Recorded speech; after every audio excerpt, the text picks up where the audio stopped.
नमस्कार दोस्तों, स्वागत है आपका इमोशन ज्ञान चैनल में। चलिए तो आज आपको एक कहानी सुनाते हैं जो इस प्रकार है और इसका नाम है कर्म। बहुत साल पहले की बात है। एक गांव में विधवा औरत रहा करती थी जिसका एकमात्र सहारा 10 साल का बेटा था।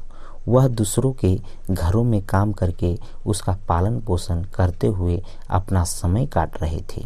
तभी दुर्भाग्यवश उसके बेटे को जहरीला सांप काट लेता है और उसकी मृत्यु हो जाती है। जिस सांप ने विधवा के बेटे को काटा था उसे एक बहेलिया ने देखा था। वह सांप को पकड़कर विधवा औरत के पास आता है जो अपने बेटे की लाश के पास शोक में बैठी थी। बहेलिया उस औरत से कहता है कि इसी सांप ने तेरे बेटे को डसा है, इसे अपने हाथों से मार डालो। औरत कहती है कि इसे मारने से मेरा पुत्र जीवित नहीं होगा, तो फिर इसे मारने से क्या फायदा, इसे छोड़ दो। बहेलिया उस औरत को समझाता है कि शत्रु को मार देने से तुम्हारा पुत्र शोक कम हो जाएगा, इसलिए इसे मार दो। परंतु औरत सांप को मारने के लिए तैयार नहीं होती है।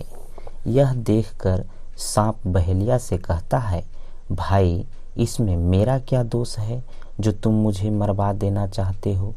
मैंने अपनी इच्छा का क्रोध से नहीं डसा है, मुझे तो मृत्यु ने इसे डसने के लिए प्रेरित किया था, इसलिए मुझे बालक को डसना पड़ा।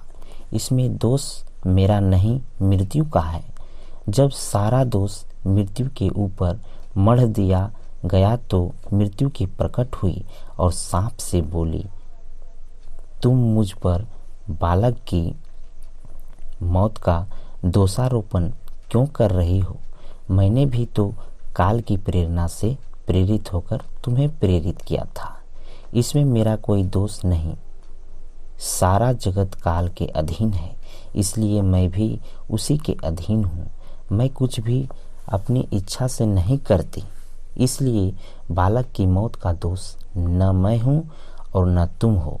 जब बालक की मौत का सारा दोष काल के सर पर मढ़ दिया तो काल ने भी प्रकट होकर उस औरत से कहा कि तुम्हारे पुत्र के मौत का कारण न मैं हूँ और मृत्यु है और न ही सांप।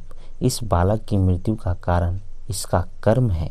इस बालक ने पूर्व जन्म में जो कर्म किए थे उसी से इसका विनाश हुआ है, क्योंकि मनुष्य हमेशा अपने किए हुए कर्म का ही फल भोगता है। इसलिए ये बालक अपनी मृत्यु का दोषी स्वयं है। धन्यवाद दोस्तों। उम्मीद है कि ये कहानी आपको जरूर अच्छी लगी हो, तो लाइक शेयर एंड सब्सक्राइब जरूर करें। धन्यवाद।